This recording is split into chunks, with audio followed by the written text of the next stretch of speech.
আলোচিত ছাগলকাণ্ডের মতিউর রহমানকে সোনালী ব্যাংকের পরিচালনা পর্ষদ থেকে সরানো হয়েছে। তাকে এনবিআর এর সদস্য পদ থেকে সরানোর পর এবার নতুন করে যেটি করা হচ্ছে, সে সহ তার পরিবারের 7 জন সদস্য এবং স্বার্থ সংশ্লিষ্ট সকল ব্যক্তি এবং প্রতিষ্ঠানের ব্যাংক অ্যাকাউন্ট স্থগিত করার নির্দেশ দেওয়া হয়েছে। অর্থাৎ আগামী 30 দিনের জন্য মতিউর, তার ছেলে, তার স্ত্রী এবং তার মেয়ে সহ যে 7 জন আছেন এবং তাদের সাথে যারা ব্যবসা বাণিজ্য করেন বা স্বার্থ সংশ্লিষ্ট, তাদের সকলের ব্যাংক অ্যাকাউন্ট স্থগিতের নির্দেশনা চেয়ে গতকালকে দুদকে যে চিঠি পাঠায়, তার পরিপ্রেক্ষিতে বাংলাদেশের যে ফাইন্যান্সিয়াল ইন্টেলিজেন্স ইউনিট আছে, বিএফআইইউ বলে যেটা আর্থিক গোয়েন্দা ইউনিট, তারা সমস্ত ব্যাংক, আর্থিক প্রতিষ্ঠান সহ সমস্ত জায়গায় চিঠি দিয়েছে। অর্থাৎ মতিউর, তার প্রথম স্ত্রী লাইলা কানিজ, দ্বিতীয় স্ত্রী শিবলি, তার ছেলে ইপসিতা, অর্ণব, ইরফান সহ যা যা আছে, এই 7 জন ব্যক্তির আর ব্যাংক অ্যাকাউন্টে লেনদেন করার সুযোগ থাকবে না। এখানেই শেষ নয়, দুদক চিঠি দিয়েছে যেহেতু আলোচিত মতিউর একজন বড় শেয়ার ব্যবসায়ী এবং শেয়ার বাজারে গ্যাম্বলার, শেয়ার বাজারে কারসাজি করে শত কোটি টাকা হাতিয়ে নিয়েছেন, দুর্বল কোম্পানিগুলোকে ফুলিয়ে ফাঁপিয়ে বড় করে এবং তাদেরকে আইপিওতে আনার জন্য বিভিন্ন ধরনের ক্ষমতার অপব্যবহার করে সহযোগিতা করে যে শত শত কোটি টাকা কামিয়েছেন, সেই পুঁজিবাজারেও যেন কোনো লেনদেন করতে না পারে সেজন্য দুর্নীতি দমন কমিশনের তরফ থেকে চিঠি দেওয়া হয়েছিল পুঁজিবাজারের নিয়ন্ত্রক সংস্থা সিকিউরিটিজ অ্যান্ড এক্সচেঞ্জ কমিশনকে।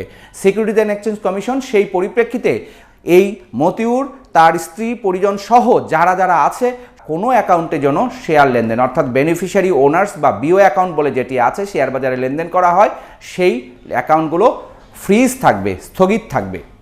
5 দিনের মধ্যে এই তথ্যগুলো সমস্ত ব্যাংক, আর্থিক প্রতিষ্ঠান তাদেরকে পাঠানো হয়েছে যেন কেন্দ্রীয় যে আর্থিক গোয়েন্দা ইউনিট আছে, যেটা বললাম বিএফআইইউ, সেখানে পাঠানো হয়। মজার বিষয় এখানে কিন্তু বলে দেওয়া হচ্ছে এই ব্যাংক অ্যাকাউন্টের লেনদেনের সমস্ত তথ্য, শেয়ার বাজারে লেনদেনের সমস্ত তথ্য যতদিন ধরে লেনদেন করছে সেটাও পাঠাতে হবে। একই সঙ্গে পাঠাতে হবে কেওয়াইসি যে ফর্ম, অর্থাৎ আপনাকে যে পরিচিতিকরণের যে ফর্ম ব্যাংকে অ্যাকাউন্ট খুলতে লাগে, সেই ফর্মগুলো চাওয়া হয়েছে। অর্থাৎ মতিউরের সাথে সাথে কারা আছে, তাদের স্বার্থ সংশ্লিষ্ট যে প্রতিষ্ঠানগুলো, সেগুলোকে কিন্তু খুঁজে বের করার উদ্যোগ নিয়েছে দুদক। সাধুবাদ জানায় দুদকের এই উদ্যোগকে। এখন যেটা দরকার সেটি যেন অতীতের যে অভিজ্ঞতা আমাদের, সেই অভিজ্ঞতার পুনরাবৃত্তি না হয়। কারণ এর আগেও 4 বার এই মতিউরের বিরুদ্ধে কিন্তু দুর্নীতি তদন্ত করেছিল দুর্নীতি দমন কমিশনের কর্মকর্তারা। সেই সময় তারা কিছুই পায়নি। তখন যে যারা ইনভেস্টিগেশনের যে অফিসাররা আছে, দুদক বা অন্যান্য যে সংশ্লিষ্ট প্রতিষ্ঠান, তারা বলেন যে তাদের প্রাপ্ত তথ্য উপাত্তের ভিত্তিতেই তারা লড়াই করেছে। কিন্তু সাংবাদিকদের কিন্তু সেই লড়াই করার সুযোগটা শুরু থেকে শেষ পর্যন্ত একই জায়গায় দাঁড়িয়ে করতে হয়। অর্থাৎ তথ্য আমরা যা দিচ্ছি তার শতভাগ নিশ্চিত হয়ে আমরা তুলে ধরি। এই কারণেই বলছি যে দুদকের আগের যে 4টা তদন্ত হয়েছে, সেই তদন্তগুলোও খতিয়ে দেখা দরকার। সেই সময় যে অভিযোগের পরিপ্রেক্ষিতে এই মতিউরের বিরুদ্ধে অভিযোগ করেছিল দুর্নীতি দমন কমিশনের যে তদন্ত শুরু হয়েছিল, কেন সেই তদন্তগুলোতে কারা সেই তদন্তকারী কর্মকর্তা, ঠিক যেভাবে এখন বেনজিরের যে পাসপোর্ট করা, বেসরকারি চাকরিজীবী হিসেবে যে পাসপোর্ট করার যে কাজে সহায়তা করেছে, এরকম 8 জন ব্যক্তিকে ডেকে পাঠিয়েছে দুদক, ঠিক একইভাবে দুদক তার নিজস্ব কর্মকর্তাদের কাছেও এই বিষয়টি জানতে চাওয়া উচিত বলেই মনে করি আমরা। কিভাবে আগের 4টা তদন্তে পার পেয়ে গেল এই মতিউর। এই আলোচিত মতিউরের আরেকটি বড় বিষয়, সেটি কিন্তু আমরা বলছি যে একটা লোক হাত পাকাতে পাকাতে পাকাতে পাকাতে খুনি হয়, অপরাধ করতে করতে করতে করতে আরও বড় অপরাধের জন্ম দেয় এবং পরাক্রমশালী হয়ে ওঠে। মতিউরও ঠিক একই কাণ্ড। 2008 সাল থেকে তার শুরু।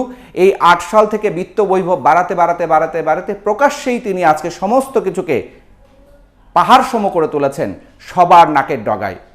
সরকারি কর্মকর্তা হিসাবে পুঁজিবাজারে বিনিয়োগ করাটা কোনো অপরাধের নয়, তিনি বিনিয়োগ করতেই পারবেন, কিন্তু উনি ছিলেন প্লেসমেন্ট ব্যবসায়ী। অর্থাৎ প্লেসমেন্ট শেয়ার পুঁজিবাজারে তালিকাভুক্ত হওয়ার আগে কোম্পানিগুলো তার পরিচিত জনের কাছে যে বিক্রি করে, এমনই অভিযোগ আছে যে এই প্লেসমেন্ট শেয়ার টাকা দিয়ে মতিউর না কিনেই জোর করে প্রভাব খাটিয়ে তারা নিয়েছেন।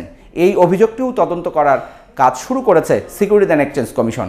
ফলে সব মিলিয়ে আমরা দুটো জিনিসই দেখতে চাই। দ্রুত গতিতে এ ধরনের অন্যায়, এ ধরনের অর্থ লুটপাটকারী যে ক্ষমতাকে ব্যবহার করে যেভাবে মতিউর রহমান করেছেন, সেটি যেমন তদন্ত দ্রুত শেষে বিচারের আওতায় আসবে, একই সাথে আগের যে তদন্তগুলো কেন তাকে দোষী সাব্যস্ত করতে পারল না, এত এত প্রমাণ থাকার পরেও, এত এত সম্পদ থাকার পরেও, সে বিষয়টিকেও খতিয়ে দেখতে দুদক তার নিজস্ব কর্মকর্তাদের দিকেও একটু নজর দেবে, এই প্রত্যাশা।